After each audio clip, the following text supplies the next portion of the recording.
আপনি বাংলাদেশ থেকে বিদেশে চলে আসছেন এবং আপনি ভাবতেছেন যে মনে হয় সব ধরনের বিপদ-আপদ বা সব ধরনের হ্যারাসমেন্ট, হেনস্থা এগুলো থেকে আপনি বেঁচে গেছেন। কিন্তু শুধুমাত্র বাংলাদেশী হওয়ার কারণে আপনি এই ধরনের হেনস্থা থেকে কখনোই রেহাই পাবেন না। কেন বলতেছি? গত বৃহস্পতিবারে কানাডার টরন্টো থেকে বাংলাদেশের উদ্দেশ্যে একটা বিমান ছেড়ে আসে, বাংলাদেশ বিমান। সেটা যান্ত্রিক ত্রুটির কারণে ইতালির রোমে আটকা পড়ে। খুব ভালো কথা, যান্ত্রিক ত্রুটি হইতেই পারে, এখানে কারো হাত নাই।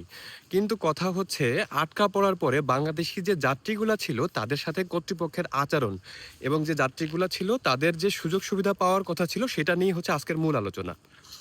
যারা ইতালিতে আটকা পড়ে তাদের ভেতরে কিছু মানুষের ছিল আমেরিকান ও কানাডিয়ান পাসপোর্ট, তাদেরকে স্পেশাল সুবিধা দেওয়া হয়, খুব ভালো কথা।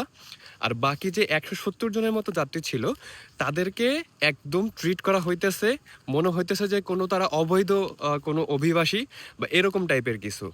কোনো বাংলাদেশ বিমানের কোনো কর্তৃপক্ষ, কোনো ঊর্ধ্বতন কর্মকর্তা, বাংলাদেশ দূতাবাস, রোমে অবস্থিত যে দূতাবাস সেখানকার কেউ, কোনো কর্তৃপক্ষ কেউ আসে নাই।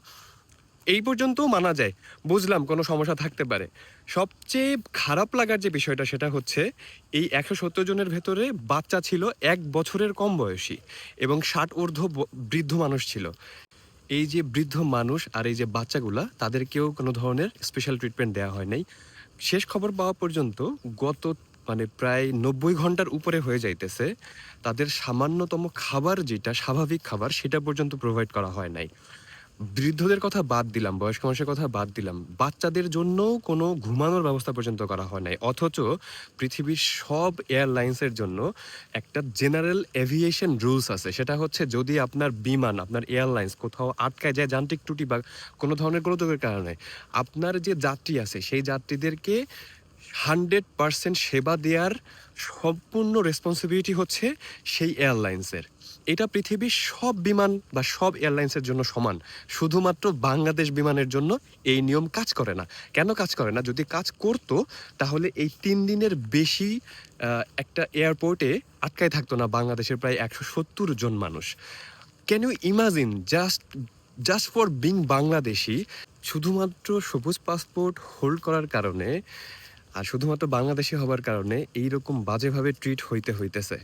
আমি গত বৃহস্পতিবার না শুক্রবার থেকে রিপোর্টগুলা দেখতেছি আর চিন্তা করতেছি, ওখানে যদি আমি থাকতাম, আমার বাচ্চা যদি থাকতো বা আমার বাবা-মা যদি থাকতো তাহলে আমি কি করতাম? আমি তো মেজাজ ধরে রাখতে পারতাম না।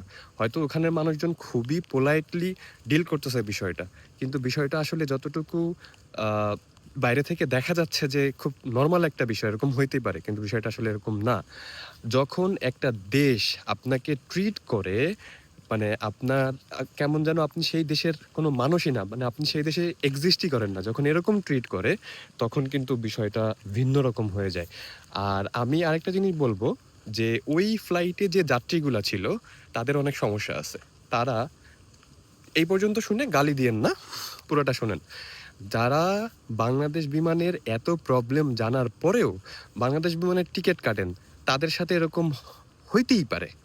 আপনি জানেন যে বাংলাদেশ বিমান অনেক ধরনের প্রবলেম আছে। আমি ড্যাম শিওর কানাডা থেকে এর থেকে কম দামে বা এর থেকে একটু বেশি দামে অনেক ভালো, ভালো ফ্লাইট পাওয়া যায়। অনেক ভালো, ভালো এয়ারলাইন্সের টিকিট পাওয়া যায়। তো আপনি কেন বাংলাদেশ বিমানের টিকিট কাটবেন? আমি যদি ১০ বছর বাংলাদেশে না যাই, এই ঘটনার পরে আমি আর কখনো বাংলাদেশের টিকিট কাটব না। যদিও আমি কোনোদিন বাংলাদেশ বিমানের টিকিট কাটি নাই এবং ফিউচারেও কাটব না।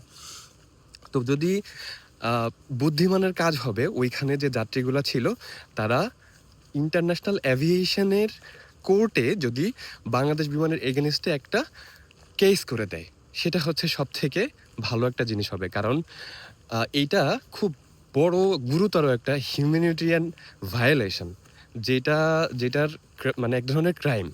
তো আমি জানি না এখানকার যাত্রীরা কি করবে বা বাংলাদেশ বিমান বা বাংলাদেশ কর্তৃপক্ষ কি করবে। বাট এইটা কোনো সাধারণ ঘটনা না। আপনি বিদেশে থাকেন, আপনি বাংলাদেশী, আপনাকে এই বিষয় নিয়ে বারবার ভাবতে হবে। আপনাকে এই বিষয়গুলা ভাবায়। যদি না ভাবায় তাহলে আপনি বারবার বিপদে পড়বেন, বারবার হেনস্থার শিকার হবেন।